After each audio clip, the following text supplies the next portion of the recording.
na car. Quezon Province. Super ganda.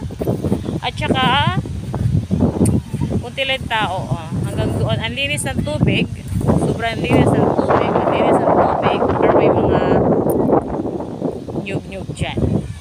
Tapos wala siyang entrance. Cottage lang. May babayaran lang kayong 10 pisong environment fee. Yun, 10 pesos lang. Tapos cottage yun na yun. Ang ganda niya. Meron doon nakatago na na falls at saka patis. Hanapin mo kayo, hindi kayo punta doon. Pinag-picture na lang kami sa bungad lang. Yan, ang ganda niya.